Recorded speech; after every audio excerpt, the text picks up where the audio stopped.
think I have figured out exactly what it takes to make a successful YouTube channel. Calls to action. Smash cuts. We need something. What's good everyone on YouTube? It's me again, back with another video, and today we've got a review that, again, no one really asked for. We've got a pair of hush puppies on the channel today, and a very special pair of hush puppies. I might have to say, yes. Quite weird looking, yes. And just before I get the video started, I wanted to mention that I wanted to start trying to do a little bit of different editing in terms of, instead of like my usual long takes, single takes of reviews, maybe just implementing more jump cuts. And what YouTube video would be complete without all of those? We're gonna do one right now, so make sure to subscribe to the channel and hit the bell notification down below if you're a fan of my content. And you know what? I'm not very good at this. I'm cringing on the inside, but you know what? Let's get started with the video. And here we are, we've got the box. Geez, these transitions are gonna be terrible. So on this box, we've got this raw cardboard. It's just done in this regular sort of brown color, but we've got some hush puppy branding. We've got some on the front, a little bit on the side, as well as on the back. And my favorite part of the box actually is the very cute, very sad looking, very floppy looking basset hound. Flip over the box, we've got a lot of paper in here, and the paper is actually pretty interesting. It's all these like old black and white photos of maybe classic hush puppies that were back in yonder year or something like that. I'm sure that's a word. Then we've got this dividing piece of cardboard that divides the shoes. And inside the shoe itself, we've actually got just some standard packing paper, as well as this cardboard stick that acts like a shoe tree when combined with the cardboard. If we move to the side, it reads Bernard 80s Oxford. So, the retail price for these. The retail price for these particular shoes was something around like 220 Australian dollars. I'll find the exact figures and whatnot, but I didn't pay this. I ended up having to buy these from the UK, have them reshipped ages ago, along with two other pair of hush puppies. I've actually done reviews for both of them. I'll leave a card up or a pop-up of those reviews if you want to go check those out. But these I ended up picking around for about like, I think like 80 or something Australian dollars. Put any conversions around, and yes, it is on the cheaper side than compared to the original price, but to be honest, I haven't worn them, and let's be honest, Air Force Ones are better dancing shoes, don't tell anyone. So with that not so controversial statement out of the way, let's get into the shoes. And here we go, we've got ourselves the Bernard 80s Oxford in, I don't know what you call this, the yellow orange Shrek colorway. I'm not too sure. So, if you've seen any of the other reviews of the Bernard 80s Oxford, you know that the silhouette has pretty much stayed the same across the three shoes, with the very typical Oxford paneling with sort of a heel section, a toe, and a separated toe box highlighted usually with an accent color on the seam line. But for this particular Bernard Oxford, I guess they were trying to capture the 80s vibe, and I don't know if 80s is exactly how I would describe this, but it's definitely out there and really in your face. So, starting with the back and starting with the heel, we've got this sort of banana yellow suede. This is actually probably the nicest part of the shoe. And then studded on the back, which actually that just hurt my knuckles doing that. We've actually got these metallic studs done in this sort of what is it, square pyramid formats, and this really makes the shoe look quite outlandish, and I haven't worn these yet, and I'm not sure if I have the courage to wear something like this, but let's continue. Moving around to the toe guard that wraps around the front of the shoe, we've actually got this like slightly more green, honestly like Shrek colored suede. And on this suede, we've got these tiny red polka dots or polka dots. I gotta remember how to pronounce it. And then moving up from that, we've actually got this nice leather black trim. This really helps to accent and highlight that toe box. And then speaking of the toe box itself, moving up to the tongue as well, we've actually got this pretty nice orangish like yellow suede, and we've got some slightly larger red polka dots that are more tightly packed together, which gives it this very interesting look.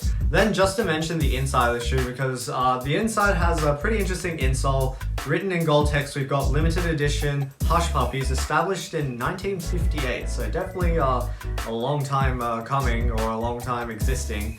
And the insole itself is actually quite thick. I think they invested a lot into making the insole very comfortable to make the entire shoe feel more premium than it actually is.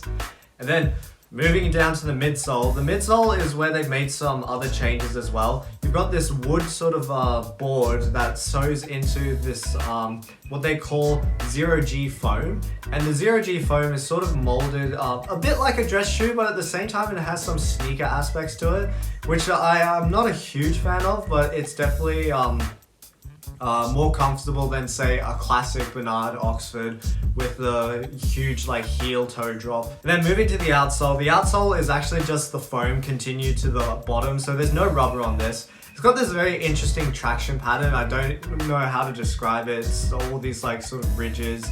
And written around the arch of the foot, we've got Hush Puppies and 0G to let you know that this is zero gravity foam.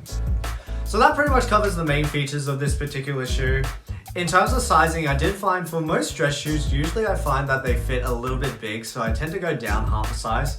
I bought these in a US 9, and I'm typically a US 9.5, and I did find that it is a bit difficult to get my foot inside, but once it's inside, the space in the toe box is actually fairly adequate. So if you guys happen to be out there trying to buy this shoe, I probably would recommend, if you do typically get your sneakers in one size, buy these in a half size down. So I'm usually a 9.5 in most of my sneakers. I bought these in a 9 and they fit me great. Before we continue with the video, if you found anything informative or you've just enjoyed the video itself, make sure to give this video a like, share it with your friends, leave a comment down below. I don't really know, just do something to interact with me. I need the attention. So in terms of comfort, this is going to be quite similar to any of the other reviews I've done on this particular silhouette, the Bernard Oxford. And in terms of the bottom, it's actually quite comfortable. So even though that the bottom has been changed and it doesn't look as dress shoey as it would normally be dress shoey, the zero gravity foam, as well as the very thick insole that we have included, really helps to make the shoe feel quite soft underfoot. And even though the traction is kind of garbaggio, in terms of using it for dance, it actually seems to help quite a lot. Sometimes you don't want your shoes to stick too much. In terms of the upper is pretty much the same, you know, it's these leathers and suede, so it's not really going to be breathable. However, I do want to mention one thing that is different about the other shoes. Because of these metal studs not being a joke, they're actual metal studs, it actually makes this shoe quite a bit heavier than the rest of the shoe, and it makes it heavy at the back. So if you want a bit of a leg workout during your nice boogaloo popping events, this is probably something you want to go for. But if you want something a little more lighter, I'd probably recommend the other two. And in terms of the looks, I'd probably recommend the other two. But in terms of comfort, I would just say this is actually probably better than you know, the Oxfords of yesteryear. Now we get to the part of the video where I talk about my opinions of this shoe, and I'm sure you've probably gotten hints of it throughout this review already that I don't really like this shoe. Someone took a photo outside, what the fuck? I think this was a case of, because I was on the website and it was all part of the same decade collection, I got suckered into buying more than just the two shoes that I actually wanted. Also because reshipping from the UK is kind of expensive, so trying to maximize my purchase power by including more in the package. But to be honest, there's an old saying that goes that you save 100% of the money you don't spend. But this really does apply in this situation. This 100% is a purchase I did not have to make. It's just a really out there colorway that it's out there for sort of the wrong reasons. These metal studs just kind of give this like a maybe too much of a punkish feel.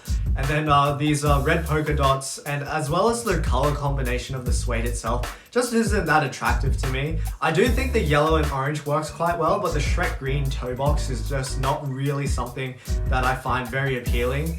And overall, I do believe that most people probably won't find this appealing. So this honestly is something that I've just kept around. They're still brand new, so hey, if you guys are interested in purchasing this shoe, why don't you just hit me up in the comments down below and we'll try and sort something out. I'll let these go for pretty much what I paid for them, maybe even less, to be honest. I might have to even pay someone to take these off my hands. And with that, we've come to the end of another video. So I'd love to hear what you guys think of this particular Bernard 80s Oxford in, I guess, the green studded Shrek colorway. And out of some of the other Hush Puppy colorways that I've shown on the channel, which would be your favorites? So we've got to make sure to do that final call to action. So as you guys know, like, comment, subscribe, leave a comment in the comment section down below. And if you're into more dance videos, sneakers, vlogs, that sort of thing, make sure to subscribe to the channel. I know I'm in lockdown right now. I'm not really going to be doing too much in terms of vlogs, but you know, keep me company. I need the attention. Time for the on feet, and I'll catch you guys in another video. Nice.